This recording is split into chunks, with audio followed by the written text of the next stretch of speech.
একটা নির্দিষ্ট গতি না পেলে টেক অফ করতে পারে না উড়োজাহাজ। পরবর্তী ধাপে যেতে আপনাকে স্পেশাল কিছু করতে হবে। জীবনের প্রতিটা বাঁকে শেখার আছে অনেক কিছু। 16 বছর বয়সী সচিন টেন্ডুলকার। অভিষেক টেস্টে যার প্রতিপক্ষ ছিলেন বিশ্বসেরা ওয়াসিম ওয়াকার। ঘন্টায় 90 থেকে 95 মাইল বেগে ছুটে আসছিল বল।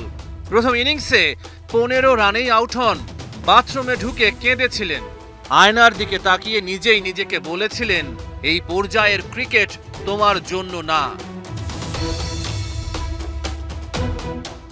পরের ম্যাচে সচিন একটা সংকল্প করেন, স্কোর বোর্ডের দিকে তাকাবেন না, শুধুমাত্র ঘড়ির দিকেই তাকাবেন। রান নিয়ে ভাববেন না। ক্রিজে আধা ঘন্টা টিকে থাকাই ছিল লক্ষ্য। এই আধা ঘন্টা তার জীবনের মোড় ঘুরিয়ে দেয়। সচিন বুঝে যান এই পেসারদের মোকাবেলা করার ক্ষমতা তার রয়েছে। আবিষ্কার করলেন একেবারেই জোরে বল খেলতে তার আর কোনো সমস্যাই হচ্ছে না।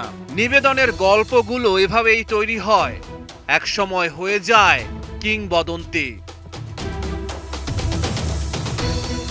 এই যে নিজের সাথে নিজের প্রতিযোগিতা, নিজেকে ছাড়িয়ে যাওয়া, মহাকালের দেয়ালে ছাপ রেখে যাওয়া, বাংলাদেশের বর্তমান ক্রিকেটারদের মাঝে এই চেতনা রয়েছে কি?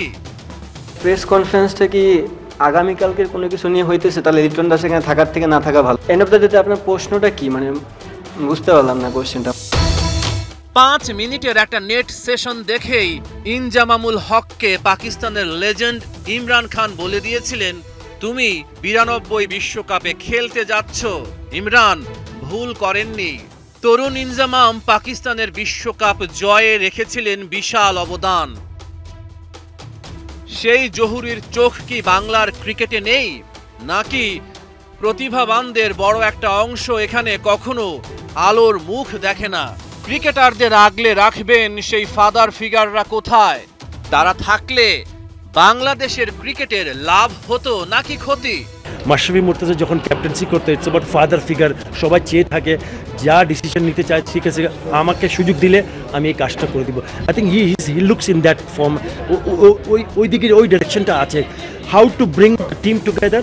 টেস্ট র্যাঙ্কিংয়ে বাংলাদেশের অবস্থান নবম, ওডিআইয়ে অষ্টম, আর টি20তেও নবম। দেশের ক্রিকেট উল্টো বাঁকে হাঁটছে নাকি একই বৃত্তেই রয়ে গেছে? এই ওয়াহাতুরা সিংকে গত প্রথমবার যখন বাংলাদেশে এসেছিল তখনকার থেকে তার একটাই ডিফারেন্স আমি অনেক বেশি চোখে পড়েছে আমার, যে খুব ডিকটেট করে সত্যি কথা বলতে সব কিছুতে। এইটা আমি পছন্দ করি না। আমার মনে তার ম্যানেজমেন্টে যথেষ্ট প্রবলেম আছে, সেটা আমি সবসময় বলি, এটা আমি সবসময় বলেও যাবো, যেটা আমি দেখেছি লাস্ট ওয়ার্ল্ড কাপে। তার প্ল্যানিংয়ে এই বছর আমি এই ওয়ার্ল্ড কাপে হয়তো আমার খুব একটা ভালো লাগেনি। দেখেন প্রত্যেকটা মানুষের একটা স্ট্রং জোন থাকে, উইক জোন থাকে, বাট আমার যখন উইক জোন থাকবে সেটাতে আমি কাজ করার চেষ্টা করবো, ডেভেলপ করার। তা আমার হাতুকে একটাই পরামর্শ থাকবে যে এই জায়গাটায় যে তার ম্যানেজমেন্ট আরও ডেভেলপ করা উচিত। রহমান পেয়ার 71।